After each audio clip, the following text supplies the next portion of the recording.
नमस्कार, मैं हूं राज ठाकुर आपके साथ। आप देख रहे हैं न्यूज 18 पंजाब हरियाणा हिमाचल और चल रहा है अनलॉक 3। कोरोना काल में देश भर के स्कूल कॉलेज बंद है। इस महामारी के खतरे को देखते हुए अभी स्कूल कॉलेज खोलने का फैसला नहीं किया गया, लेकिन करनाल के कलामपुरा गांव में सरकारी स्कूल में बच्चे पढ़ते नजर आए, वो भी बिना मास्क के। सवाल यह कि आखिर बच्चों की जिंदगी के साथ खिलवाड़ क्यों?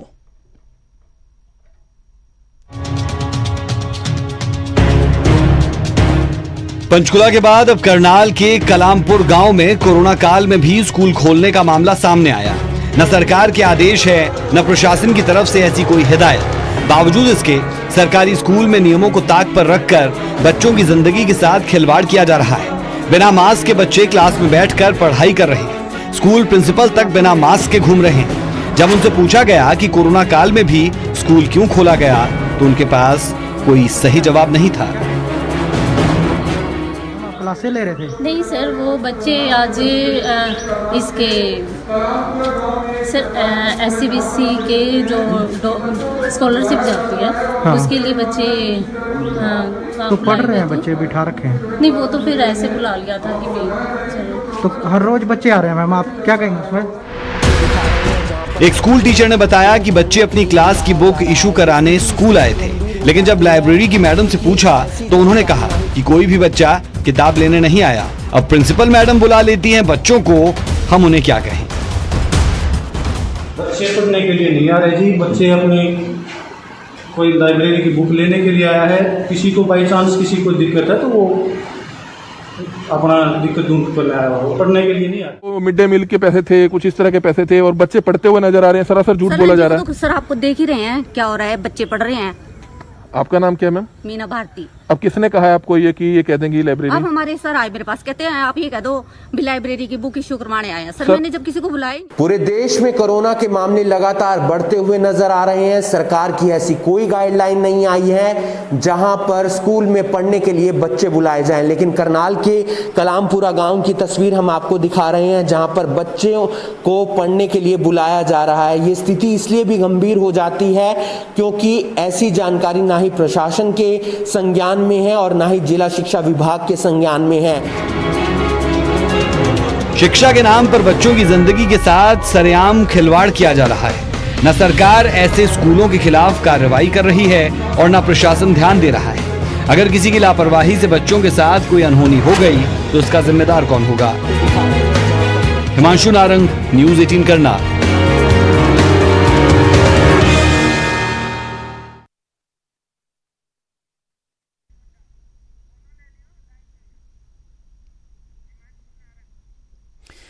तो सवाल यहां पर यह उठता है कि जब स्कूल कॉलेज खोलने की इजाजत नहीं दी गई है तो फिर स्कूल में बच्चों को बुलाने की जरूरत क्यों पड़ी?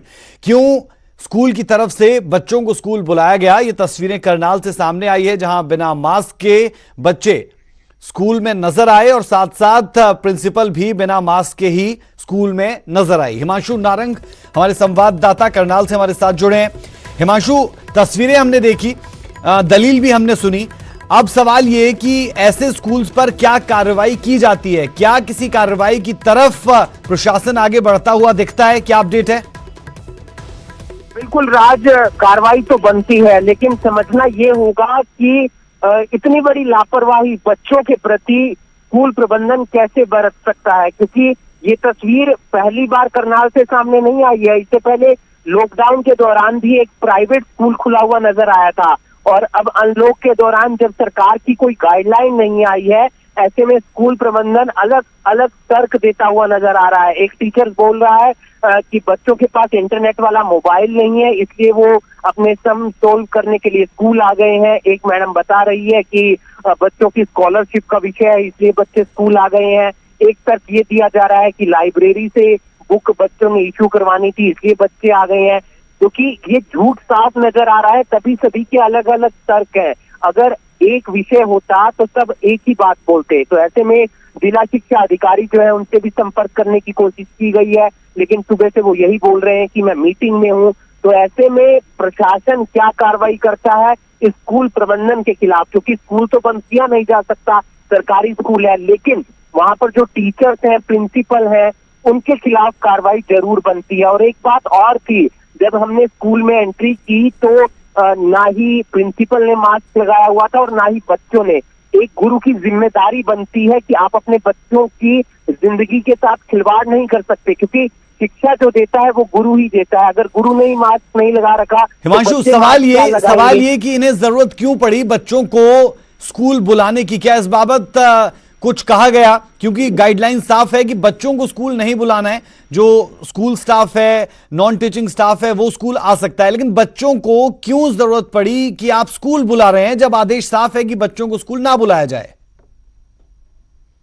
एग्जाम का समय है और ऑनलाइन के जरिए बच्चों को पढ़ाई भी करवाई जा रही है। समझ ये भी नहीं आया, क्योंकि जब बात करने की कोशिश की गई अलग अलग टीचर से तो उन्होंने अलग अलग तर्क देके पल्ला झाड़ने की जरूरत कोशिश की।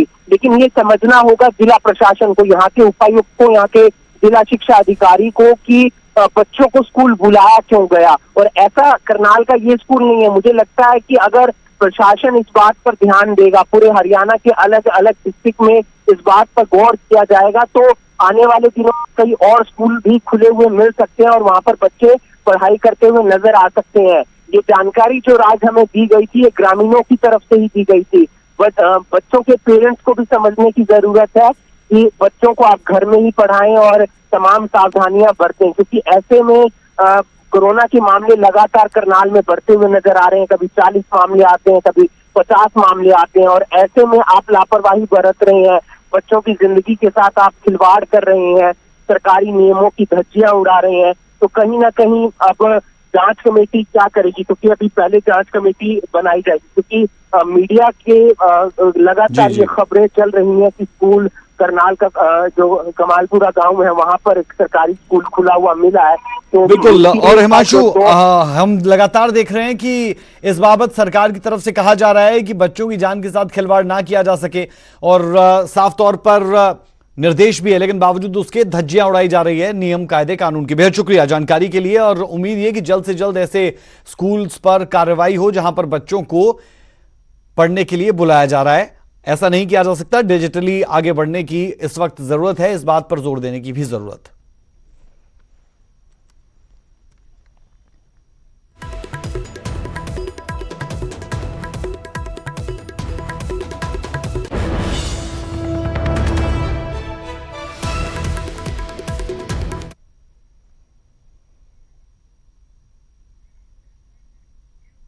अगली खबर का रुख करते हैं। खबर बड़ी है, अनलॉक 3 चल रहा है और यह सब कुछ हो रहा है कोरोना के कारण। और अब बड़ी खबर यह कि कोरोना वैक्सीन को लेकर रूस ने बड़ा दावा किया है। कोरोना का पहला टीका तैयार करने का रूस ने दावा किया है। रूस के राष्ट्रपति व्लादिमीर पुतिन ने यह ऐलान किया। वैक्सीन का पहला टीका पुतिन की बेटी को लगाया गया। टीके से स्थायी इम्यूनिटी विकसित करने का दावा किया गया है। यह बड़ी और अहम जानकारी आपको दे दें, जहां पर रशिया की तरफ से यह कहा गया है और रशिया की तरफ से यह दावा किया गया है कि उन्होंने कोरोना का टीका इजाद कर लिया है, कोरोना का वैक्सीन इजाद कर लिया है। कोरोना वैक्सीन को लेकर रूस का यह बड़ा दावा है। कोरोना का पहला टीका तैयार करने का रूस ने दावा किया है। रूस के राष्ट्रपति व्लादिमीर पुतिन ने यह ऐलान किया और इसके साथ साथ यह भी बताया कि वैक्सीन का पहला टीका पुतिन की बेटी को लगाया गया। रुक कर लेते हैं दिल्ली से, हमारे साथ हमारे संवाददाता शैलेंद्र वांगू जुड़े हैं। शैलेंद्र, अपडेट चाह रहे हैं आपसे, जानना ये चाह रहे हैं कि हर कोई इस बात पर चिंतन मंथन कर रहा था कि कोरोना को लेकर कब वैक्सीन आएगी, और अब रूस का ये दावा, बड़ा दावा। बिल्कुल, ये बहुत बड़ा दावा है रूस का, जहां पर मॉस्को की गमालिया इंस्टीट्यूट है, उसने ये वैक्सीन तैयार की है। और रूस के राष्ट्रपति की तरफ से बयान आया है कि रशिया के इस वैक्सीन को वहां के स्वास्थ्य मंत्रालय की तरफ से मंजूरी मिल गई है और जब भी इसका प्रोडक्शन किया जाएगा। वहीं उन्होंने ये भी कहा कि इस वैक्सीन का शॉट उनकी खुद की बेटी भी ले चुकी है, यानी कि ये कहा जा सकता है कि जब एक देश के राष्ट्रपति की बेटी खुद ही वैक्सीन ले रही है तो ये वैक्सीन कितनी सुरक्षित होगी। लेकिन कुल मिलाकर अगर हम बात करें तो दुनिया भर में करीब ऐसे 29 वैक्सीन हैं जिन पर अभी काम चल रहा है, जिसमें भारत में भी 2 वैक्सीन शामिल है।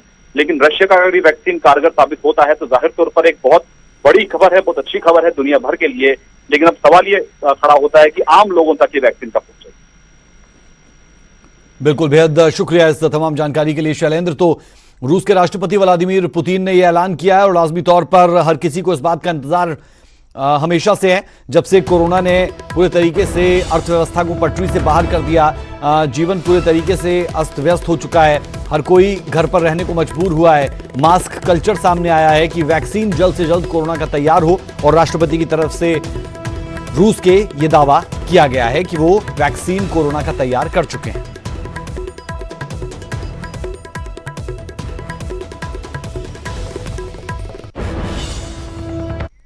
और अब बड़ी खबर सिरसा से। सिरसा में कोरोना का बड़ा धमाका। पहली बार एक दिन में 95 केस सामने आए हैं। 40 मामले डबवाली से सामने आए।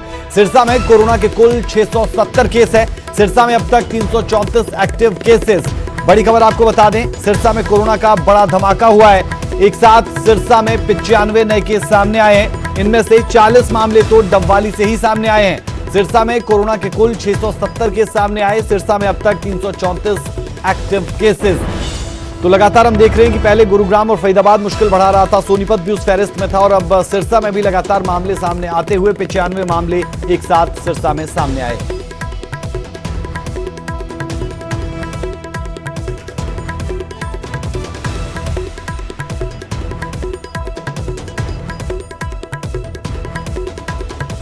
चलिए रुक करते हैं सिरसा से। संवाददाता नकुल जसूजा हमारे साथ जुड़े हैं। नकुल, सिरसा के लिए मुश्किल का सबब बढ़ता हुआ, एक तरफ हम देख रहे हैं कि कोशिश हो रही है कि किसी तरीके से कोरोना को रोका जाए, दूसरी तरफ सिरसा में 95 मामले एक साथ सामने आ जाते हैं। क्या अपडेट है? देखिए बिल्कुल राज, पिछले एक हफ्ते की बात की जाए तो रोजाना इस तरह के मामले आ रहे हैं। पिछले दिनों 30 मामले आए, उसके बाद 22 मामले आए, 35 मामले आए और 40 मामले आए, लेकिन आज कहीं ना कहीं कोरोना का एक बड़ा विस्फोट हुआ।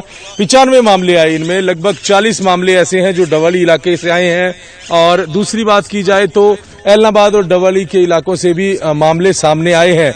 और बार बार प्रयास कर रहा है स्वास्थ्य विभाग, लोगों को जागरूक भी कर रहा है कि सोशल डिस्टेंसिंग की पालना की जाए और लोग लापरवाह ना हो, लेकिन कहीं ना कहीं जैसे ही अनलॉक 3 हुआ है उसके बाद लोग भूल गए हैं कि कोरोना नाम की कोई चीज भी है, और यही वजह है कि इस तरह से मामले बढ़ रहे हैं। इस तरह की सूचनाएं पिछले दिनों हमें दिल्ली, फरीदाबाद और गुड़गांव और सोनीपत इस इलाकों में सुनने को मिलती थी, लेकिन सिरसा में एकदम से आंकड़ा जो है अब लगभग 650 के करीब पहुंच गया है, जो 300 था। पिछले एक सप्ताह की बात की जाए तो अब तक का जो डेटा हमने कलेक्ट किया उसमें यह सामने आया कि लगभग 150 से 200 मामले एक ही हफ्ते के बीच में आए हैं, जो कि बड़ी चिंताजनक है। स्वास्थ्य विभाग के जो अधिकारी हैं वो अब भी ये लोगों से अपील कर रहे हैं कि कोरोना है और लोग बचाव रखें, लेकिन कहीं ना कहीं लोग बचाव नहीं रख रहे हैं। भीड़भाड़ वाले इलाकों में लोग अक्सर देखने को मिलते हैं, और सबसे बड़ी बात यह है कि एहतियात नहीं बरती जा रही। हालांकि व्यवस्थाएं विभाग की तरफ से की जा रही है। 95 मामले और सिरसा के लिए मुश्किलें बढ़ी है। बेहद शुक्रिया जानकारी के लिए। तो सिरसा से ये बड़ी खबर हम आपको बता रहे हैं, जहां पर 95 मामले एक साथ सामने आए हैं।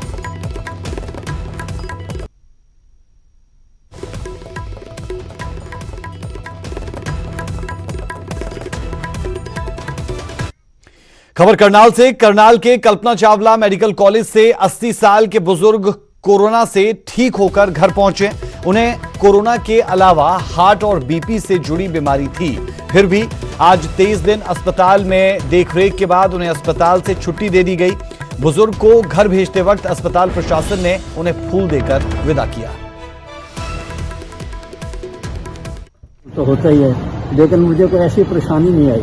जहाँ भी जिस में शिफ्ट किया, जहाँ भी मुझे सबका प्यार मिला, सबकी सेवा मिली, और इनकी सारी सेवा और परिश्रम से मैं ठीक हो गई। जो कोमोबिलिटीज होती हैं साथ में, of course they increase the chances of mortality, but since now new drugs have come, patient की विल पावर, उसके साथ उसकी एक्सरसाइजिंग कैपेसिटी इंक्रीज करना, रेगुलरली मॉनिटरिंग करना, न्यू ड्रग्स जैसे रेमडेसिविर और टोसिलिजुमैब काफी बल्क में डायरेक्टर सर ने इंडेंट करवाई ली है। 120 रेमडेसिविर आई हैं, 10-20 के करीब टोसिलिजुमैब आई है, and they have improved the result. Haryana में एचएसजीपीसी चुनाव पर सियासत गर्म है। प्रधान पद के लिए बलजीत सिंह दादूवाल और झींडा गुट में टक्कर मानी जा रही है। प्रधान के लिए बलजीत सिंह दादूवाल खुद मैदान में उतर आए हैं, तो झींडा गुट से जसवीर खालसा प्रधान पद के लिए मैदान में है। वहीं खालसा का कहना है कि दादूपुर का हरियाणा में कोई जनाधार नहीं। बता दें कि 13 अगस्त को हरियाणा गुरुद्वारा प्रबंधन कमेटी के चुनाव होने हैं।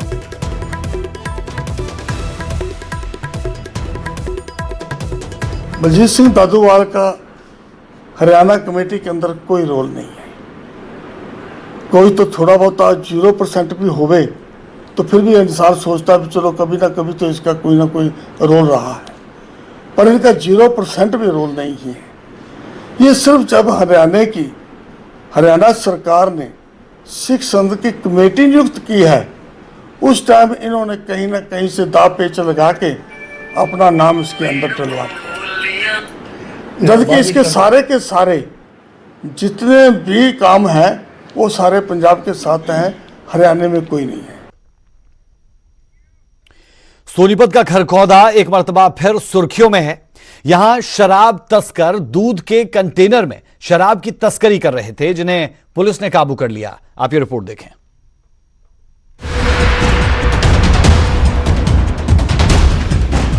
शराब का यह जखीरा पुलिस ने ऐसे वक्त में जब्त किया जब कोरोना का कहर अपने चरम पर है। हर दिन करीब 50,000 केस सामने आ रहे हैं, लेकिन नशा तस्करों को किसी का खौफ नहीं, न कोरोना, न कानून, न पुलिस। दौरान सैदपुर चौकी नाके पे हमने एक कंटेनर पकड़ा है जो कि अमूल दूध के नाम पे एक रेफ्रिजरेटेड कंटेनर में शराब भरी हुई थी। इसके बारे में मुकदमा दर्ज कर लिया है और इन्वेस्टिगेशन कर रहे हैं। अब जरा इनकी शराब तस्करी का तरीका भी देखिए। देखने और कहने को तो ये दूध का कैंटर है, लेकिन जब खोल कर देखा इसकी आड़ में शराब तस्करी हो रही थी। पुलिस ने कंटेनर से शराब की 790 पेटियां बरामद की और ड्राइवर और हेल्पर को गिरफ्तार कर लिया। इसमें 790 पेटियां मिली हैं अलग अलग ब्रांड की। सर कहां से कहां पर जा रही थी शराब? ये अभी तक पता चला है कि ये आसोदा बहादुरगढ़ से और पंजाबी बाग जा रही थी दिल्ली। जी हाँ, इसमें इस गाड़ी में जो सवार थे, ड्राइवर था, 2 आदमियों को गिरफ्तार किया है, बाकी इन्वेस्टिगेशन कर रहे हैं। शराब को हरियाणा के बहादुरगढ़ से दिल्ली पहुंचाया जा रहा था। कंटेनर के आगे लिखे नंबरों में से आखिरी नंबर को मिटाया गया था। शराब झज्जर और अंबाला डिस्टिलरी की मिली है। अब पुलिस शराब मालिक और डिस्टिलरी मालिकों से पूछताछ कर सकती है। नितिन अंतिम, न्यूज़ 18 सोनीपत। विश्वविख्यात मणिमहेश यात्रा का आज पहला स्नान हो रहा है। कोरोना महामारी के चलते इस बार किसी को भी यात्रा में जाने की अनुमति नहीं दी गई है, लेकिन परंपराओं को निभाने के लिए पवित्र छड़ियों को यहां जाने की प्रशासन द्वारा खास तौर पर अनुमति दी गई है। यह रिपोर्ट आप देखिए।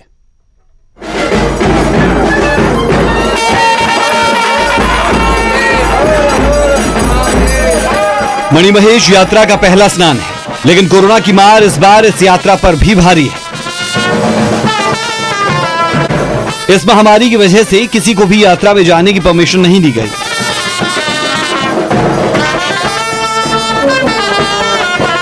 हालांकि परंपराओं को निभाना जरूरी है, इसीलिए पवित्र छड़ियों को ले जाने के लिए प्रशासन ने अनुमति दे दी है।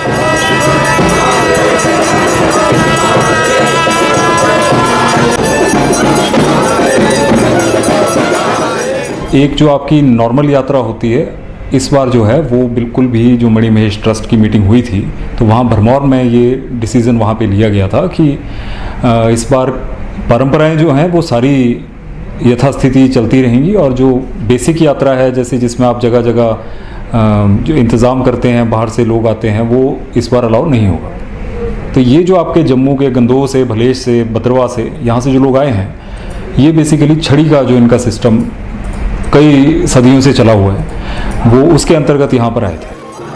परंपराओं को निभाते हुए जम्मू कश्मीर के डोडा और दूसरे क्षेत्रों से छड़ियां वहां के लिए रवाना हो चुकी है।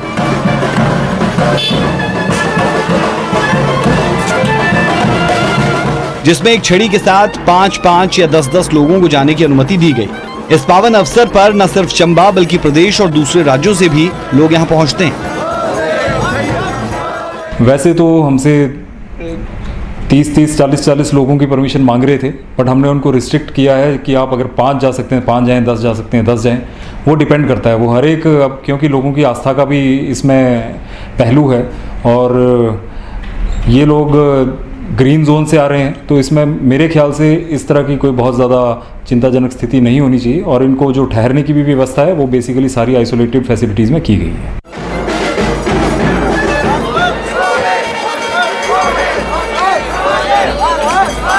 सैकड़ों बरसों से चली आ रही इस छड़ी यात्रा की परंपरा को इस साल बिल्कुल साधारण तरीके से मनाया जा रहा है।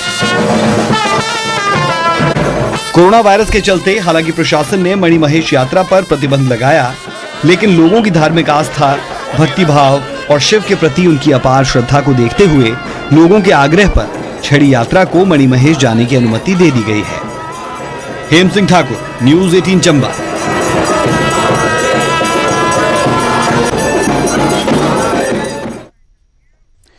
तो मणिमहेश यात्रा का आज पहला स्नान है और कोरोना के कारण हर जगह असर पड़ा।